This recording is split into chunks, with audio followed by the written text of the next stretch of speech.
This is NTD Evening News. Live from our global headquarters in New York City, here's Tiffany Meyer. Good evening, and thank you for joining us tonight. A historic face-off tonight between Vice President Kamala Harris and former President Trump. What strategies are the two candidates taking, and what could their debate performances mean for the race? NTD's White House correspondent Iris Tao brings us a preview of the debate from Philadelphia.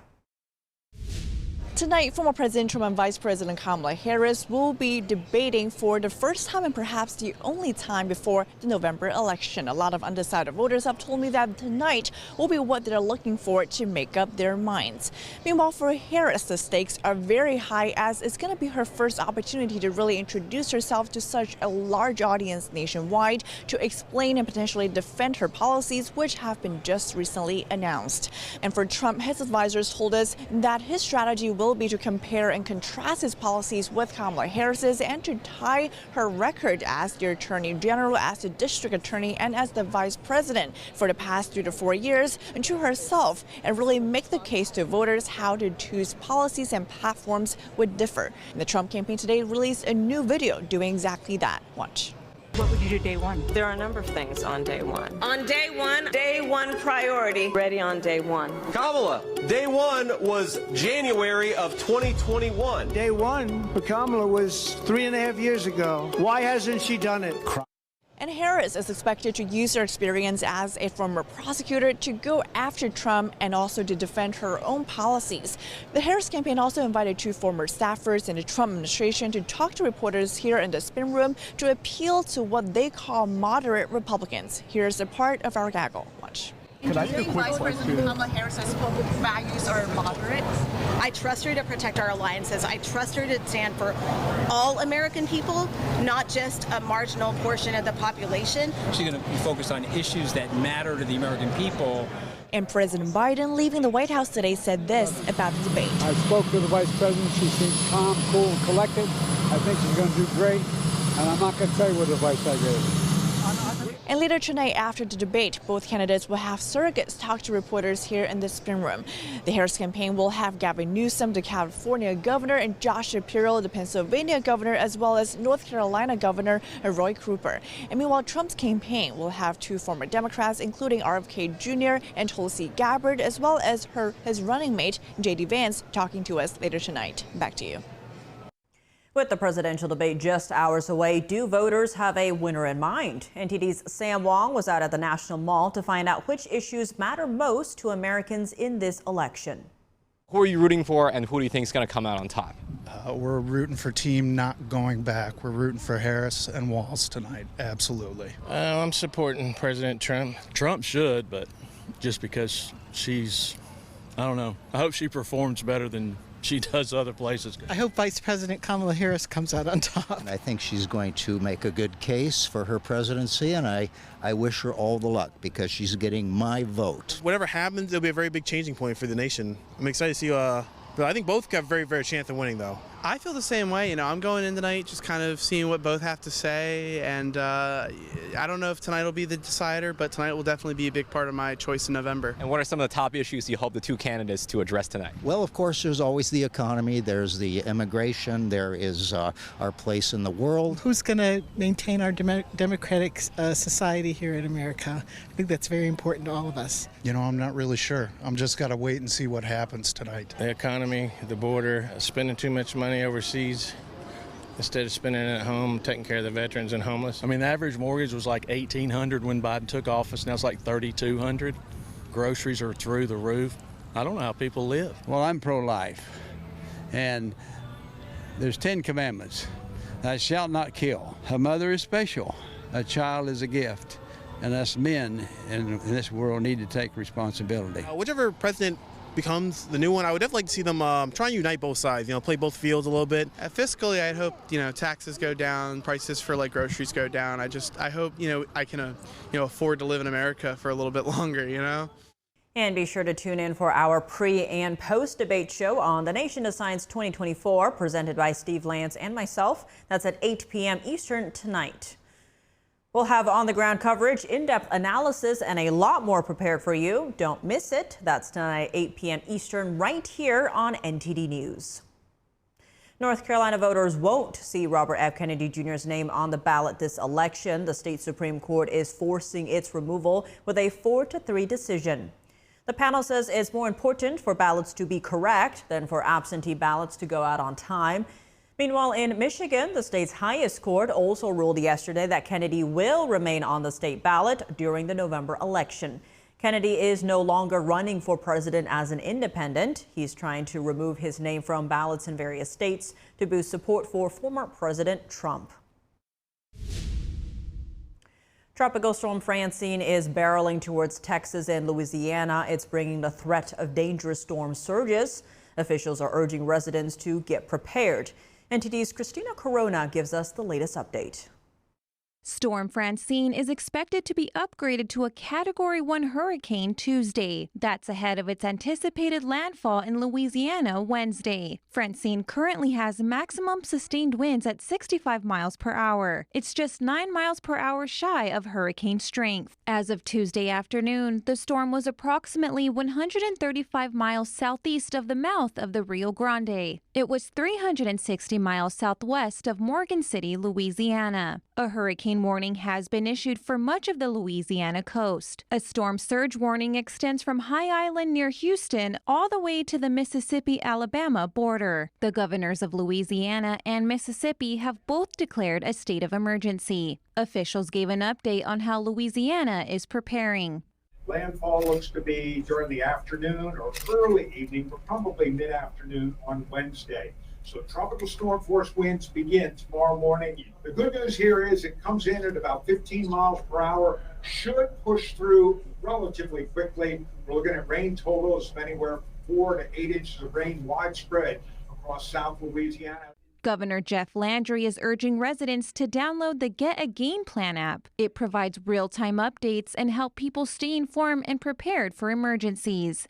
It first serves as a preparation app. Inside the app, you can find a hurricane preparation list, a family plan, a business plan. Landry explained that the app allows users to select the type of emergency plan they need. It will automatically generate a personalized checklist of essential items to pack.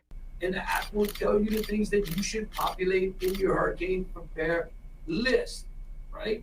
And then we know what you have in your household as far as pets and children and personnel. The governor says the National Guard has 87 boats, 387 high water vehicles, and over 50 helicopters ready for search and rescue missions. Francine is expected to bring 4 to 8 inches of rain to coastal areas from northeastern Mexico to southern Texas, Louisiana, and Mississippi through Thursday morning. Christina Corona, NTD News. Eyewitness videos show helicopters battling the airport fire near Rancho Santa Margarita, California. Footage from yesterday captured thick clouds of dark smoke and helicopters drawing water from a lake in Dove Canyon. As Southern California grapples with a late summer heat wave, the airport fire in Orange County has burned nearly 300 acres. The blaze prompted evacuation orders in Robinson Ranch, Trabuco Highlands, and the Trabuco Highland apartment complex. Other areas of the county are currently under evacuation warnings as well. Also in Southern California, the line fire is threatening thousands of structures as it burns about 65 miles east of Los Angeles. The fire has burned over 26,000 acres of grass and brush. It was 5% contained as of this morning. In international news, Ukraine attacked Moscow in its largest drone strike against the Russian capital to date. At least one person was killed. Ukraine on Tuesday launched its biggest drone attack to date on Moscow. The 144 drone bombardment killed at least one woman near the capital, Russian authorities said, and wrecked dozens of homes. Russia said it downed at least 20 of Ukraine's drones as they swarmed over the Moscow region, which has a population of over 21 million. Footage from the city's Ramenskoye district showed fires breaking out in homes after drones damaged high-rise apartment buildings. And according to Moscow's regional governor, it was in this district that a woman was killed and 3 people were injured. Yulia Rodionova is a resident in the area. Her windows were shattered and a fragment of a drone was left on her balcony. A man was taken out from house number 21. He had his side burnt and a fragment wound. They also carried out another man, a very elderly one, and quickly got out a woman. That's all I saw. I don't know anymore. Russia's defense ministry said over 70 drones were also downed over the Bryansk region and tens more over other regions. 3 of Moscow's 4 airports were closed for more than 6 hours and almost 50 flights were diverted. Kremlin spokesman Dmitry Peskov said that the strike on Moscow shows the, quote, Kyiv regime is Russia's enemy and Russia needs to keep fighting. Kyiv said Russia, which sent tens of thousands of troops into Ukraine in February 2022, had attacked it overnight with 46 drones, 38 of which were destroyed. As Russia advances in eastern Ukraine, Kyiv has taken the war to Russia. It has executed a cross-border attack in Russia's western Kursk region, which began early last month. And it has been carrying out increasingly large drone attacks deep into Russian territory. Secretary of State Antony Blinken warns that cooperation between Moscow and Tehran threatens wider European security. This as he visits Britain to deepen security ties and cooperation in the face of shared global challenges. NTD's international correspondent Malcolm Hudson has more from London. Secretary of State Antony Blinken said the UK is an indispensable partner as he visits Britain to deepen cooperation on transnational issues. Speaking at a press conference in London, he turned focus to Russia's war in Ukraine.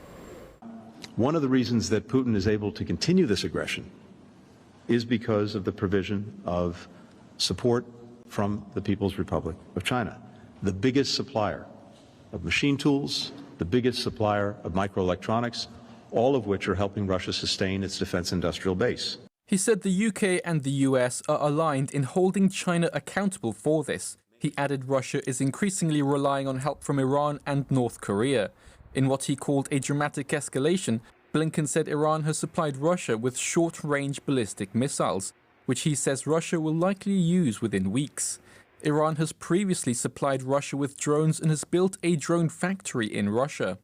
Blinken said this latest move threatens European security and comes with consequences. The United States will be announcing further sanctions on Iran later today, including additional measures on Iran Air. We expect allies and partners will be announcing their own new measures on Iran as well. Blinken said the supply of Iranian missiles enables Russia to target further into Ukraine. A senior Iranian official on Monday denied reports Iran had supplied Russia with the ballistic missiles. Lamy said the UK is aligned with the US on the need to tackle Iran's influence. And we discussed today our shared commitment to holding Tehran to account for their undermining of global stability. Lamy confirmed that he and Blinken will travel to Kiev on Wednesday to reinforce their support of Ukraine, the first joint visit of this kind in more than a decade. Malcolm Hudson, NTD News, London. The UK, along with France, Germany and Italy, is cancelling its bilateral air services arrangement with Iran, which will restrict Iran Air's ability to fly in the UK and Europe. London and Washington also announced coordinated sanctions against Iranian and Russian individuals and organizations. Turning now to the Middle East, Blinken is urging Israeli security forces to make fundamental changes in their operations in the West Bank. The statement comes after the Israeli military admitted it likely unintentionally killed an American Turkish citizen at a demonstration last week. In our judgment, Israeli security forces need to make some fundamental changes in the way that they operate in the West Bank, including changes to their rules of engagement.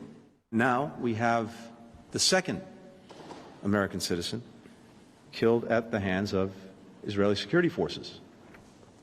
It's not acceptable. It has to change. And we'll be making that clear to the senior-most members of the Israeli government. Blinken's comments are the strongest yet from a U.S. official on the issue. Aisha Noor Aigiji was killed on Friday. She was a volunteer with the activist group International Solidarity Movement. She was attending a weekly demonstration against settlement expansion. The demonstration has been held for years and has often resulted in protesters stone throwing, The military said it is highly likely the Israeli army was aiming at the main instigator of a riot that had erupted. We turn now to the Israel-Hamas war. The Israeli military released a video showing what it says is the tunnel where 6 Israeli hostages were killed in August. The shaft goes down about 20 meters into the ground, using 4 separate ladders. There, it connects to a narrow tunnel with no rooms that is so low you can't stand up straight in it. The tunnel is about 120 meters long and ends in a blocked iron door. This short blocked part of the tunnel is where the hostages were held and murdered. This is their blood. This is the blood of Hirsch, Eden, Carmel, Ori, Almog, and Alex. They were heroes. Israel says the entrance to the tunnel was in a children's room in a house. The military is taking all the items found in the tunnel for forensic examination. They've also vowed to do everything they can to bring back all the remaining hostages. This comes as the Hamas-run Gaza Health Ministry says an Israeli strike today killed at least 19 people in a designated humanitarian zone. Palestinian officials say the strike hit a crowded tent camp along the Gaza coast. The Israeli military said it used precise munitions against a group of Hamas terrorists and disputed the death toll. Welcome back. I'm Tiffany Meyer. Former New York Governor Andrew Cuomo grilled on Capitol Hill today about his handling of the COVID-19 pandemic. The hearing came as Speaker Mike Johnson pushes his plan for a continuing resolution to fund the government through fiscal year 2025. NTD's Washington correspondent Luis Martinez has more. Andrew Cuomo, the former governor of New York, defended his management of the coronavirus pandemic and blamed former President Donald Trump for spreading misinformation about COVID-19. There is no reason why we lost 1.2 million people, more than any country on the globe. And yes, I often vehemently disagreed with President Trump because from day one, he willfully deceived the American people. And his lies and denials delayed our response, let the virus spread, and this country never caught up. Democrats and Republicans questioned the former governor on the March 25, 2021 directive that sent more than 9,000 recovering COVID-19 patients to nursing homes. There were a lot of mistakes made while the governor was writing a book at the same time, and so he should have to answer for those. He knew that putting COVID-19 patients in nursing homes would basically go like fire in dry grass. That was his statements. Democrats and Republicans also agreed this Tuesday that Speaker Johnson's plan to attach the SAVE Act to a continuing resolution to fund government through fiscal year 2025 was not a step in the right direction. The biggest threat to our country is debt, and these CRs just continue to add to that debt. We're at $1 trillion every 100 days. Until we address something like that, I think we need to go back to the drawing table. You don't have to listen to us that it's posturing. I mean, the speaker just said he doesn't want to shut down the government. So it's posturing. He's got the most conservative members coming out saying they're not voting for the CR. He put this language in there for them. And now they're like, nope, don't want to do it. You think last year's omnibus was bad? This year is a lame duck omnibus. We might sell the Library of Congress. Who knows? Over a dozen Republicans have already expressed that they would not support Speaker Johnson's plan to fund government through fiscal year 2025. Congress has less than 3 weeks to reach consensus and avoid a government shutdown. Reporting from Washington, D.C., Luis Eduardo Martinez, NTD News. Taking steps to prevent the Chinese Communist Party from influencing U.S. universities. That's what one House bill aims to do. Lawmakers voted on it this afternoon while working through a slate of China-related legislation. NTD's Melina Weiskup reports. More than 100 Confucius Institutes have shuttered in the United States following scrutiny over the programs acting as an arm of the Chinese Communist Party. Most recently, Georgia Tech said it would cancel its partnerships with China's Tianjin University and end its degree programs in Shenzhen. And more importantly, this is a bill that guarantees that U.S. institutions are free from the CCP's malign influence. There will be individuals who bring up the fact that there are only 5 known Confucius Institutes left in the United States and that they are no longer a threat. Untrue. The CCP has worked to rebrand their educational efforts and are operating in full force on college campuses across the United States. House lawmakers are now using their power of the purse to encourage universities to make a priority of cutting ties with any Chinese entity of concern. Any university that maintains such ties will be stripped of DHS funding. The bill passed this evening with 36 Democrats joining Republicans in support. The bill is passed without objection. A motion to reconsider is laid on the table. While Democrats say they support the bill on principle, they rejected it, saying it's too broadly written and may have unintended consequences. This bill would deny all Department of Homeland Security funds to all U.S. colleges and universities with any relationship whatsoever to practically any Chinese university. Lawmakers also debated a separate China-related bill reviving the Trump-era policy known as the China Initiative. It mobilized the Department of Justice to pursue people and entities who engage in intellectual property theft on behalf of the Chinese Communist Party. It was canceled under the Biden administration over concerns of potential racial profiling. These bills that lawmakers debated today are just two of several China-related measures to be taken up in the House throughout the course of the week. One notably addresses China's dominance in the growing EV industry. Reporting from Washington, D.C., Melina Weiskup, NTD News. Europe's top court delivered multi-billion-dollar blows to two tech giants. Google and Apple are on the hook for billions of dollars in fines. NTD's David Lamb reports. The European Union's antitrust chief said today was a huge win for European citizens and tax justice. The Court of Justice confirmed the decision from 2016 by the European Commission. Ireland granted Apple unlawful aid, which Ireland now has to recover. And this judgment is final. The court also confirms the Commission decision in the Google Shopping antitrust case. And also this is a final judgment. There are two separate cases. In Apple's tax case, the EU Court of Justice ordered the company to release up to 13 billion euros to Ireland. The European Commission in 2016 ordered Apple to pay back taxes to Ireland, saying the company benefited from tax deals for over 2 decades. Its tax burden was less than 1% in 2014. Apple said its income was already subject to U.S. taxes. In the Google case, the company tried to appeal a 2.4 billion euro fine, but the court dismissed the appeal. In 2017, Google was fined for using its own price comparison shopping service to gain an advantage over smaller European rivals. Google said it's disappointed in the ruling, saying it complied and had made changes in 2017. The EU said both decisions are final. David Lamb, NTD News. 4 private citizens are now in orbit. They are aboard one of Elon Musk's SpaceX capsules. They will soon attempt the first ever private citizen spacewalk.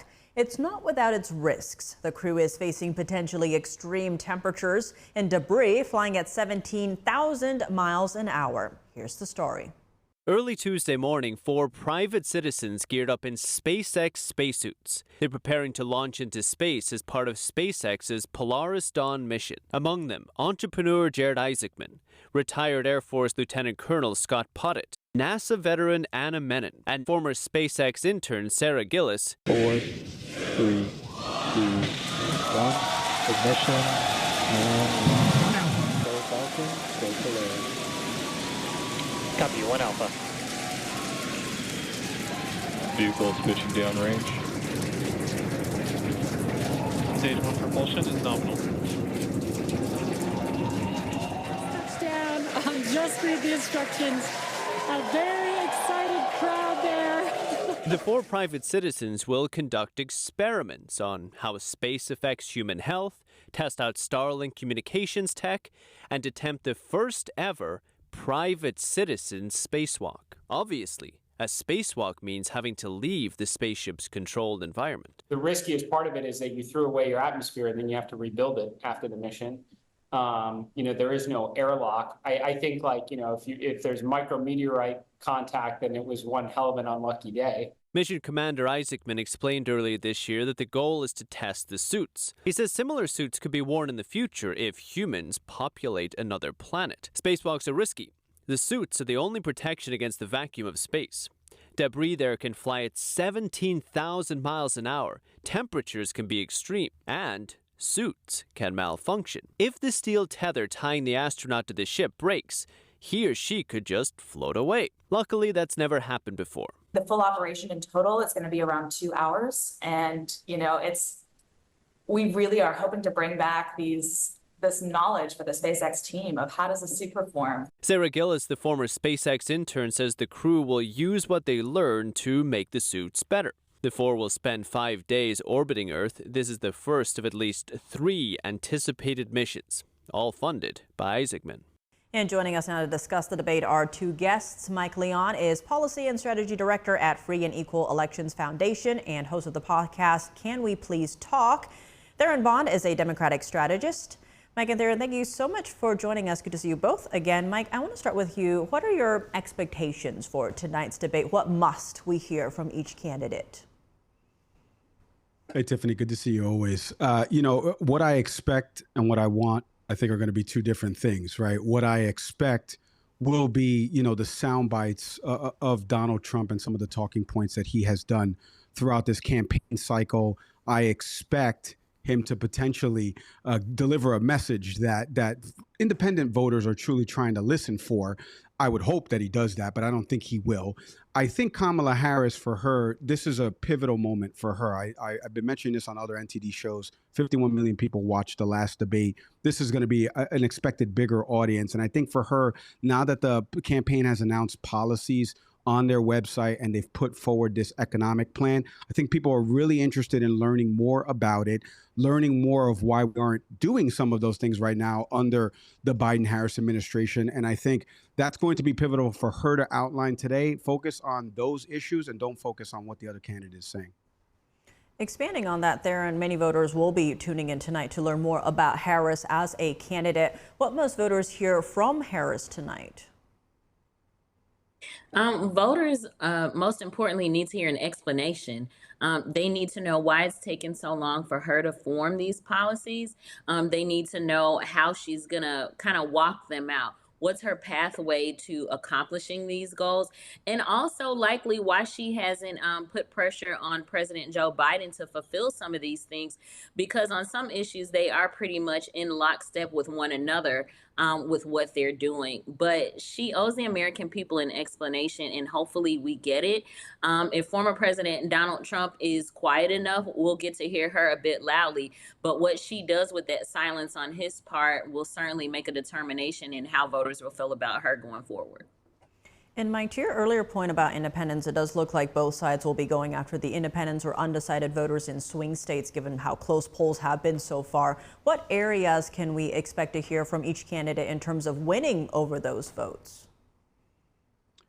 Yeah, piggybacking on that, one of the things I thought was interesting is Governor Walz doing a watch party in Phoenix, right? So everyone knows how critical Arizona is. Well, what's one of the big critical issues there? Immigration, right? It's obviously the closest capital to the Mexico border is in Arizona with Phoenix. So I think you're going to be talking about some of these issues that particularly the swing states like the North Carolinas, like the Arizonas, the Pennsylvanias, that are on top of voters' minds. In Arizona, it's immigration. It could be in North Carolina and Pennsylvania, it could be the economy.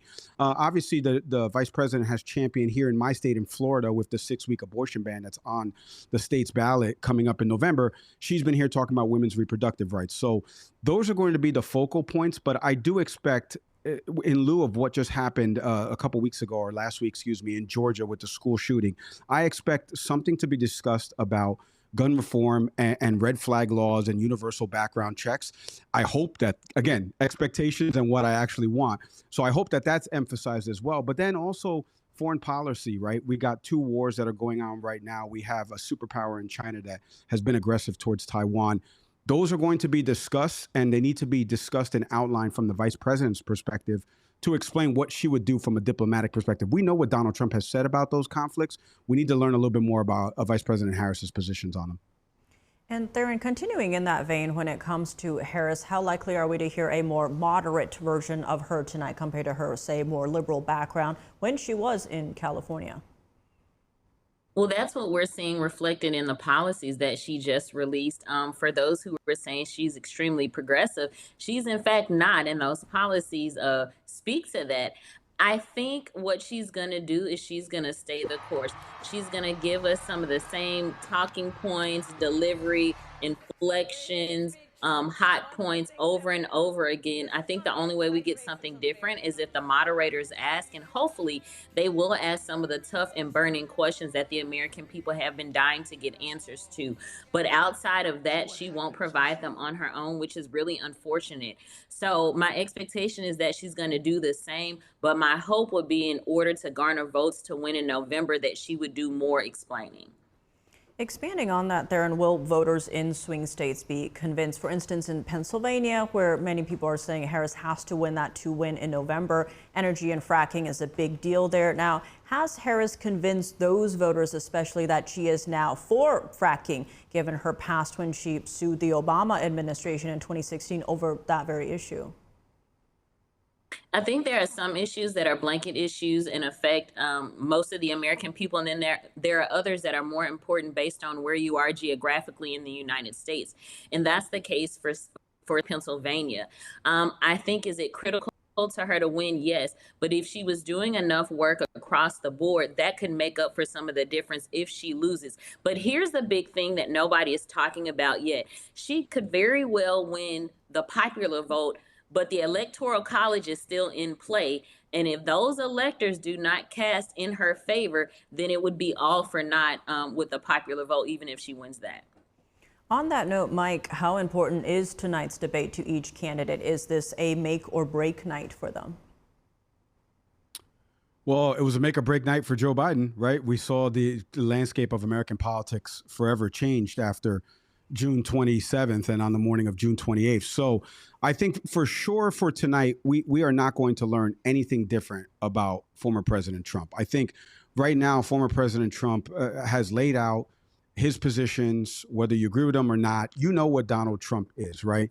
What people don't know is what Vice President Kamala Harris is. So there's more at stake for her just on the surface because of Donald Trump being, in political life over these last 8 or 9 years. He was president for 4 of those. Like, we know what he's going to be, Tiffany. Like, let's be honest. There's reasons why people were telling the Harris-Walz campaign, including myself, that they need to post these policy positions on their site. This is the front door so people can actually read about the positions. It's not to be mean to her. It's because we want to learn more about what you would do. There are things that the Biden administration has done well, and there are things that they have not done well. And I expect Donald Trump is going to try to emphasize some of that tonight. But I think Kamala Harris, to Theron's point, she needs to champion that, hey, she is more center. Like, let's be honest, in terms of the way she was as Attorney General in the state of California. And then she needs to really outline some of these policy positions that voters have been saying to me, have been saying to other people that do focus groups around these burning issues of immigration, the economy, the wars that we're paying for, in essence. So I think she needs to truly outline that and focus on that message and don't focus on the other person that's on stage with her. And Theron, I see you agreeing to many of Mike's points. Given the compressed timeline here for the Democratic Party, how much do you think President Biden will feature tonight? Or do you think Harris will be distancing herself from him and some of his policies? I think if she knows what's best for her, she will certainly start to distance herself and carve out her own path. After all, whoever wins the presidency in November will have somebody new. And so how new will that administration look like? And that's what people want to know. We know exactly what we get with former President Donald Trump, whether we like it or not. He's been very clear. He's very upfront. Vice President Harris, not so much. And unfortunately, she's ridden in the shadows of President Biden for quite some time, and people aren't familiar with her as they would like to be. I think the more we humanize her, the more we learn about her, the more comfortable the American people can feel with her policies, even if there are some errors or problematic things. We could truly get over them if she's willing to talk to us, and hopefully we will see that tonight, but I'm not too hopeful that she's going to be as expressive as we may need her to be. And Mike, really quickly, what do you see or anticipate as the toughest questions or topics for each candidate tonight? Yeah, well, Theron makes a bunch of great points. You see both of us nodding along, right? Because we're trying to be true independent arbiters of this, right? Like, we truly want to hear where she stands on these things. And then for former President Trump, it's really about whether or not he can pivot. Tiffany, we've forgotten about the assassination attempt. That is crazy for me to say right now, that in 43 years, we haven't had an assassination attempt of a former president, and it has gotten lost in these last 8 weeks. And everybody thought that Donald Trump would take a different tone and tenor in these speeches on the campaign. He has not. And he has done a couple press conferences to his credit, but when he gets asked direct questions like how he would impact credit card debt for millions of Americans that are facing that, he has not been able to give a clear-cut answer on some of this stuff other than vote for me in November. So I think the questions that he'll get will center around some of his talking points that have come on the campaign trail, some of his stances, especially the one affecting my state here in Florida with the abortion ballot initiative and the 6-week ban. And I think for Vice President Harris's point, we've all been saying it here, it's really learning more about some of these economic policies that she's recently announced, the capital gains tax, obviously the $6,000 child tax credit, the $25,000 first-time homebuyer credit. There are millions of people that are not in those groups. They've already had children or they already own a home. So I think she needs to truly talk to those other folks out there that are weighing her and weighing maybe not going out to vote in November. And I think that's the battle that she has tonight. And I think that's going to be the pivotal questions that are going to be asked, or at least I hope that that's what David and Lindsay ask on ABC News. And Theron, same question to you. What do you see as the toughest questions or topics for each candidate? Gosh, those independent voters and those apathetic voters are really where it's at. But I think for Vice President Harris, the toughest questions are going to be around law enforcement and criminal justice reform. Obviously, she continues to highlight her record as a prosecutor, even though it is severely flawed. But her answers tonight could either unify folks who are making their considerations, or they could further isolate people. I think we also, the most recent video with NFL player Tyreek Hill, we know that Vice President Harris attended the funeral of Tyree Nichols, and I was actually there at the same time. So, people want to know what she's doing about that, but people also want to know what she's doing about mass shootings and school shootings. And so she has to walk a very thin line, but she's got to appeal to millions of people. I think for former President Donald Trump, his issue is going to be being quiet. I think the more we see him drink water, the more nervous he gets and the more anxious he's going to get about saying something that could be perceived negatively. But if he's able to stay the course and stay on message, he may get a leg up in this debate, even if we don't want to be honest and admit that. Theron Bond, Mike Leon, thank you both so much for joining us. Thank you. We are less than 2 months away from the presidential election, and primary season is finally coming to a close. NTD's Daniel Monahan breaks down key races from today's primaries in New Hampshire, Delaware, and Rhode Island. In New Hampshire, voters are picking candidates to replace outgoing Governor Chris Sununu. For the Democrats, former Manchester Mayor Joyce Craig and New Hampshire Executive Councilor Cindy Warmington are the frontrunners. For Republicans, former New Hampshire Senate President Chuck Morse and former U.S. Senator Kelly Ayotte are in front. Ayotte holds a polling lead and Sununu's endorsement. A key factor is whether former President Trump will issue a last-minute endorsement. Morse has aligned himself with Trump, suggesting Ayotte isn't conservative enough. In another New Hampshire race, 2 Democrats, former Biden official Maggie Goodlander and former New Hampshire Executive Councilor Colin Van Ostern, are vying to replace Congresswoman Annie Kuster.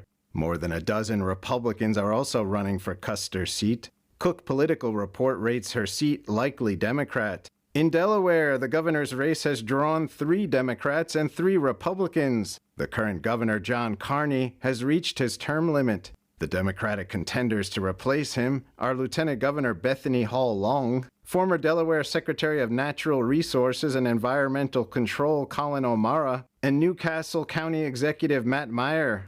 An audit of Hall Long's campaign finances revealed reporting issues, but no criminal charges have been filed. Hall Long has been endorsed by Carney and denies any wrongdoing. 3 Republicans are also in the race, but the Cook Political Report rates the seat as solid Democrat. In Congress, State Senator Sarah McBride aims to replace Representative Lisa Blunt Rochester. McBride has strong endorsements from Blunt Rochester and key Delaware senators. On the GOP side, military veteran Danielle Hall and John Whalen III, a former Delaware state police officer, are running.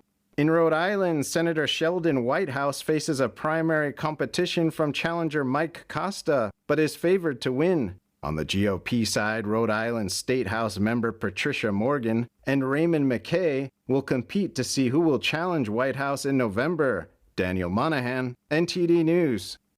Welcome back. I'm Tiffany Meyer. Now for your sports news, we're joined by NTD's Dave Martin. Dave, plenty going on today, but let's start in college football, as a number of former University of Michigan football players are suing the NCAA and the Big Ten Network over lost compensation of name, image, and likeness. Now, how does this lawsuit differ from the three that are currently being settled by the NCAA?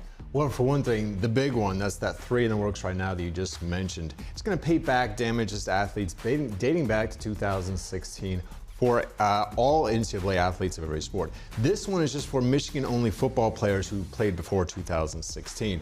And also, as you said, it also names the Big Ten Network and says they should be compensated for highlights and replays shown on that channel.